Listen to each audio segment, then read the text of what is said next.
Hi കൂട്ടുകാരി, എല്ലാവർക്കും സ്വാഗതം എൻ്റെ യൂട്യൂബ് ചാനലിലേക്ക്. ഞാൻ ഇന്ന് മോൻ്റെ രണ്ടാമത്തെ കൊച്ചിൻ്റെ 5ാമത്തെ ബർത്ത്ഡേ. അപ്പോൾ ഒത്തിരി ഉണ്ടാക്കാനുള്ള ഐറ്റംസ് എല്ലാം റെഡിയാക്കി വെച്ചിട്ടുണ്ട്. രാവിലെ തന്നെ കുക്കിങ്ങിന് കയറിയിരിക്കുകയാണ്. വെജിറ്റബിൾ ബിരിയാണിയാണ് ഉണ്ടാക്കുന്നത്.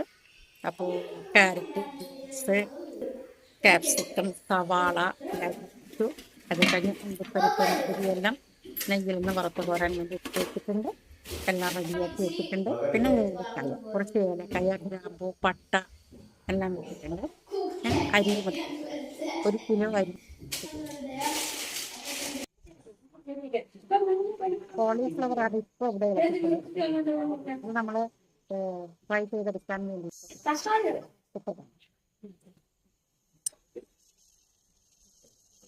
നമുക്ക് ഉരുളി വെച്ചിട്ടുണ്ട്. ഉരുളി വെച്ച് ചൂടായി വരുമ്പോൾ വെളിച്ചെണ്ണ, ഉരുളക്കിഴങ്ങ്, ക്യാരറ്റ്, ബീൻസ് ചെറുതായി അരിഞ്ഞതാണ്. എല്ലാം കൂടെ ഒന്ന് വഴറ്റിയെടുക്കാം. നന്നായി പച്ചമണം മാറുന്നത് വരെ വഴറ്റിയ ശേഷം നമുക്കതിലേക്ക്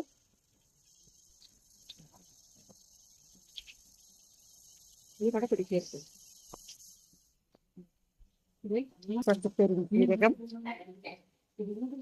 പിന്നെ അതിലേക്ക് ഇടുന്നത് ഗ്രാമ്പൂ, പട്ട, ഏലക്കായ. ഗ്രാമ്പൂ, പട്ട, ഏലക്കായ. അത് ഞാൻ നിൽക്കുന്നു, എൻ്റെ കൊച്ചു മോളാണ് വീഡിയോ എടുക്കുന്നത് കേട്ടോ. കൊച്ചുമോളെന്ന് പറഞ്ഞാൽ 8 വയസ്സായി.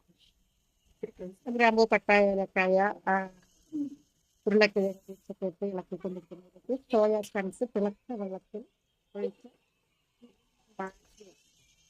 2 തവണ വെള്ളം കളഞ്ഞു.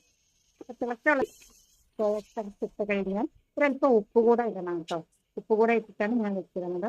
പിന്നെ ഒരു 10 മിനിറ്റ് കഴിയുമ്പം അത് നന്നായിട്ട് പിഴിഞ്ഞ് വെള്ളം വാർന്നെടുത്തിട്ട് നമ്മളിതിലേക്ക് ഫ്രൈ ചെയ്താൽ ഇട്ടിരിക്കും. നന്നായിട്ട് എല്ലാം കൂടി ഒന്ന് മിക്സ് ചെയ്ത് എടുത്തതിന് ശേഷം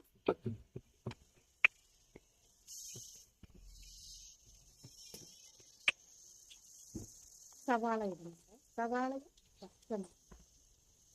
ഇട്ടു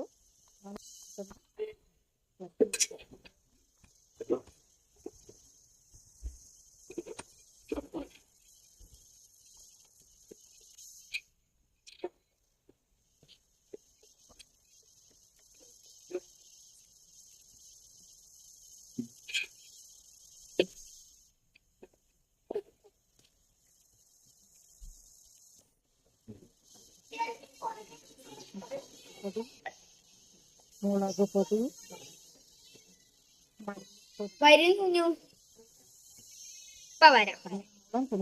കളിക്കാൻ അവളെ എനിക്കിവിടെ ക്യാമറമാനായിട്ട് നിൽക്കുവാണ്. ആയിട്ടില്ലല്ലോ, 4 വയസ്സായിട്ടുള്ളതാണ്. പിന്നെ ഇട്ടിരിക്കുന്നത് ബിരിയാണി മസാലയുടെ പൊടി.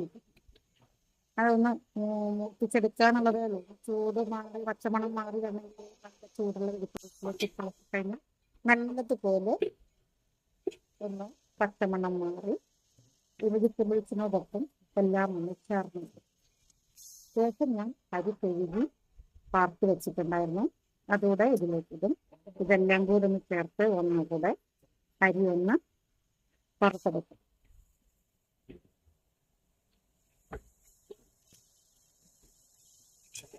അരി വെജിറ്റബിളും കൂടി ഇളക്കിയെടുക്കുകയാണ്.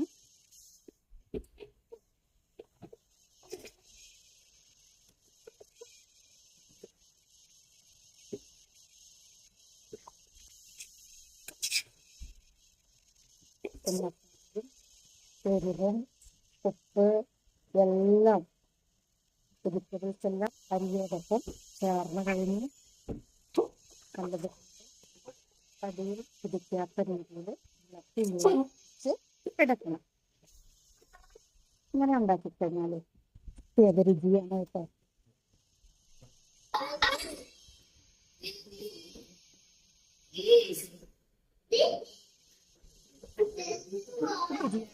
മസാല കുറച്ചുകൂടെ ഇടുന്നതാണ്.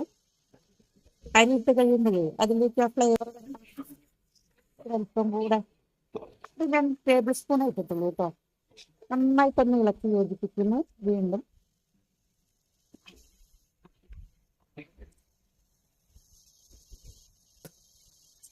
അരി ഒന്ന് ഫ്രൈ ആയിട്ട് വരും. പിന്നെ മസാലകളുടെ വെജിറ്റബിൾ കൂടെ ചേർന്ന് എല്ലാം തിളച്ച വെള്ളമാണ്.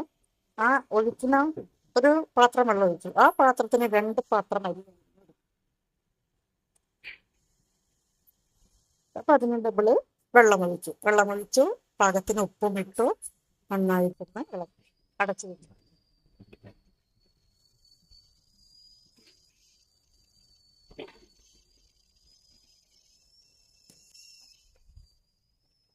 സൈഡ് തുറന്ന് നോക്കുക. കടിയിൽ പിടിക്കാതെ നമുക്ക് ചോറ് പച്ച കിട്ടണമല്ലോ. അതിനാണ് ഈ വറുത്തെടുക്കുന്നത്. കുഴഞ്ഞു പോവാതിരിക്കാൻ നമ്മൾ നന്നായിട്ട് വെജിറ്റബിൾസിനൊപ്പം ഒന്ന് ഇളക്കി ഇട്ടാല് മസാലകളും എല്ലാം ഒരുമിച്ച് വന്നിട്ട് പിന്നെ ഒരു ചെറുനാരങ്ങ ഒരു ടേബിൾ സ്പൂൺ ഉണ്ടാവും.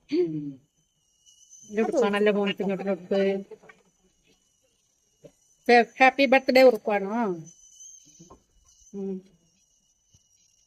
ഹാപ്പി ബർത്ത്ഡേ ആയിട്ട് അങ്ങനെ ഹാപ്പി ആയിട്ട് നടക്കുന്നു. ചോറൊന്ന് ഇളക്കിയിട്ട്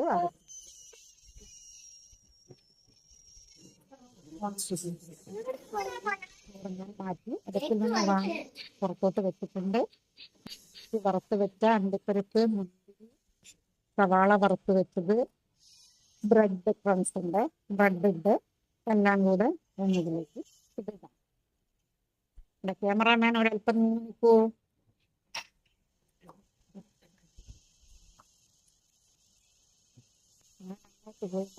അപ്പോഴേ ക്യാമറയിൽ ഉൾക്കൊള്ളിക്കാൻ പറ്റും. ബ്രെഡ് വറുത്തത്, അണ്ടിപ്പരിപ്പ്, മുന്തിരി, സവാള ഇതെല്ലാം നന്നായിട്ട് വറുത്ത് കോരി മാറ്റി വെച്ചിരുന്നു. ഇനി ഇതൊന്ന് എല്ലാം ഒരുപോലെ വെച്ചിട്ട് ഒന്നുകൂടെ അടുത്ത് വെച്ചിട്ട് ഇത്തിരി എന്താണ് ഞാൻ എടുത്ത് വെച്ച്